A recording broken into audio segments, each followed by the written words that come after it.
Akkam jirtu nagaa keessanii bakka jirtanii faala jirtan mara keessatti nagaan waaqayyoo isiniif haa ta'u. Egaa baga nagaan gara chaanaalii Hawwii Biyyaatti deebitanii dhuftanii maatii Hawwii Biyyaa warri taatan marti keessaniyyuu namni haaraan gara chaanaala kanaatti dhuftan yoo jiraattan immoo asumaan subscribe godhaa natti dabalamaa maatii naaf ta'an affeerraa kooti. Yeroo subscribe gootan immoo wanti isin dagachuu hin qabne ol ishee jettuun dagatiina maaliif viidiyoon hojjedhu dafee akkasin bira ga'u taasisa waan ta'eef. Egaa har'a viidiyoo biraatiin hin deebi'ee dhufee jira. Viidiyoon yeroo kan hojjedhu irra adda kan ta'edha. Isin immoo amma dhumaatti anuma waliin turaatii na hordofaan affeerraa kooti. Egaa shurraaba kanarratti fakkii yookiin suura barbaanne waan barbaanne akkamitti akka maxxanfannu irratti kanan waliin ilaalla har'a. Isin immoo na hordofaa amma dhumaatti. Egaa wanti nu barbaachisu wanta sadii qofa: shurraaba, kaawuyyaa fi suura kana qofadha wanti nu barbaachisu. Shurraaba kuni maal ta'uu qaba? Shurraaba jirbii irraa hojjetame ta'uu qaba yookiin kotanii ta'uu qaba. Dursinee maal gochuu qabna? Shurraaba kana kaawuyyaadhaan smuuz akka inni ta'u yookiin wal qixxeeffachuu qabna sirriitti diriirsine. Akka kanatti ergan kaawuyyaa irra deemsiseen booda suura kana gidduu irratti seenterii bakka taate irratti gadi galagasheen kaa'adha. Suurri kun waraqaan kuni waraqaan abbaan barbaade irratti print goone akkasitti irratti maxxanfachuu hin dandeenyu wanti nuyi beekuu qabnu. Kana qopheeffachuuf wanti nu barbaachisu shurraaba irratti suura irratti dabarfachuuf yookiin irratti maxxanfachuuf wanti nu barbaachisu waan sadii qofa: shurraaba kotanii ta'e, kaawuyyaa fi waraqaa kanadha. Waraqaan kun garuu wanti inni ta'uu qabu heat transfer paper kan jedhamudha. Waraqaa sana ta'uu qaba. Kaawuyyaa kana keessallee bishaan hin jiru. Duwwaa sa'aatii ho'isaa guddaarra goone maaksimaamiirra goone akka kanatti suura kanarratti gombisnee sirriitti irra deemsisuu qabna. Suurri kun irratti akka inni maxxanuufitti akka inni darbuuf jechuudha. Amma daqiiqaa 5 irra deemsisuu qabna. Daqiiqaa 5 fi akka kanatti erga irra deemsisneen qabbanaa'ee erga inni booda kan nuyi irraa kaafnu. Ho'isaa erga inni qabbanaa'ee suutannee irraa harkifnee akkuma argaa jirtan kana akkanatti irraa ol suutannee irraa kaafna. Hin gadhiisa ofii masaayyuu yoo qabbanaa'ee hin gadhiisa. Akka kanatti irraa kaaseen jira. Amma waraqaa kanarra oomtuu hin jiru. Suurri kun achi darbee jira waan ta'eef.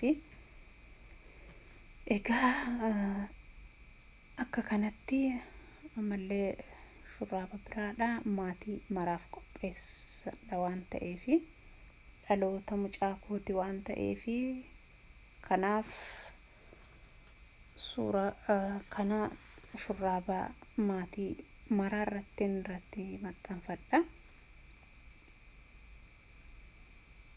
Egaa salphaadha baay'ee.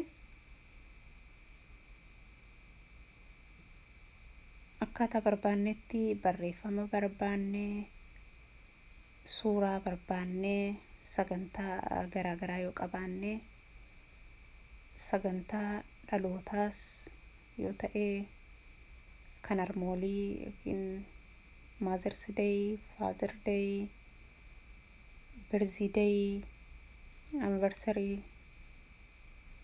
warroota akka kanaa yoo qabaanne suuraa akkasitti irratti maxxanfachuu hin dandeenya qopheeffannee yookaan barreeffamaanis kan qopheeffannu yoo ta'e akka kanatti irratti maxxanfachuu dandeenya. Wanti nu barbaachisu qofti waraqaa kanadha. Wanti isin beekuu qabdanii namoonni biyya keenyallee hin jira.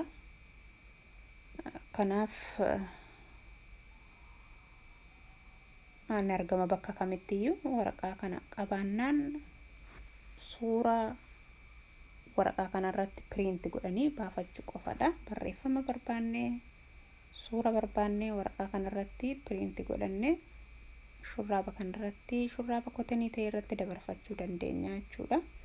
Akka kanatti amma qabbanaa'ee erga inni qabbanaa'een booddeedha kan nu irraa ol kaafnu. Dursinee ol qixxeeffachuu qabna. Giddu galeessa seenterii bakka ta'e irra kan nuyi kaa'achuu qabnu.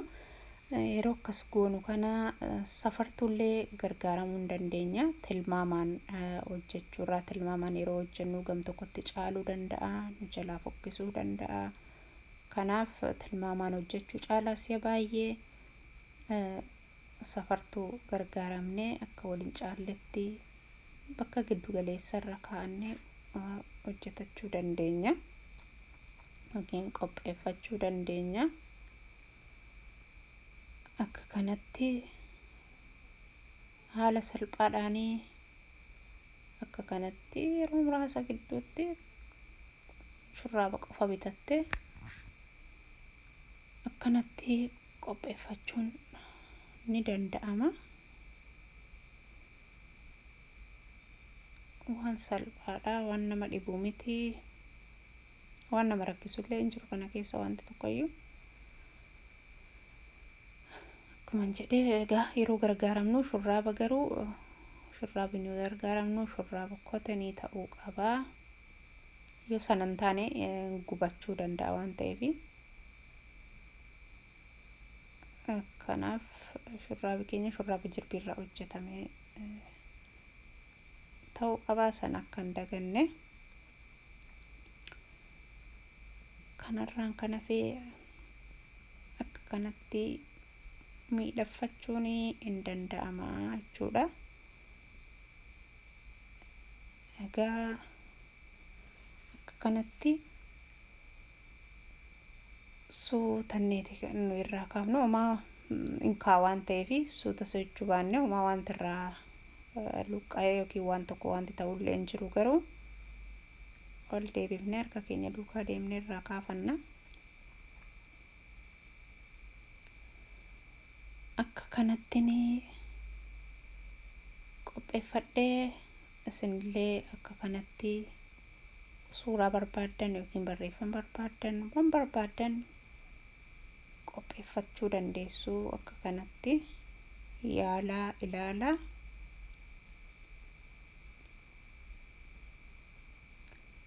Ofii keessaniin yaaluu dandeessu mana keessanitti.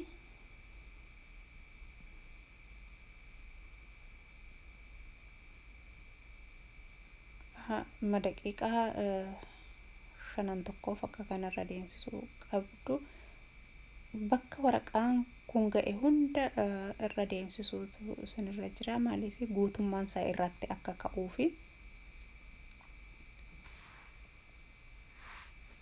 akkas gochuu qabna. Kan nuyi dagachuu nurra hin jirre.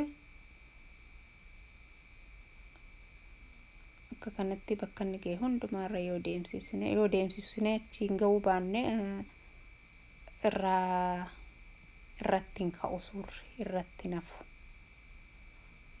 ilaaleera. Kanaaf sirriitti irra deemsisuu qabna. Qarqara see gamaa gamanaatiin geenye irra deddeemsifne akka kanatti xumureeramma. Kun gara dhumaatti deemaa jira. Araadheeraa qabbanaa'ee jiramma irraan kaasa.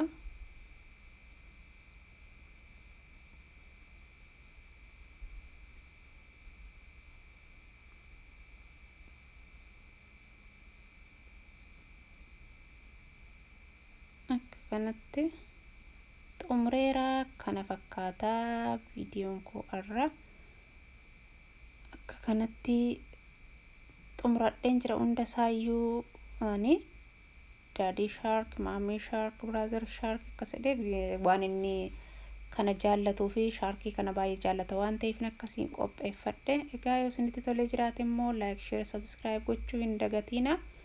Viidiyoo biraatiin amma walitti deebinutti nagaa keessanaa tura. Torban nagaa isiniif haa ta'u. Bye. Biyya nagaa jiraadha. Nagaan tura. Yeroo gaarii qabaadha. Bye bye.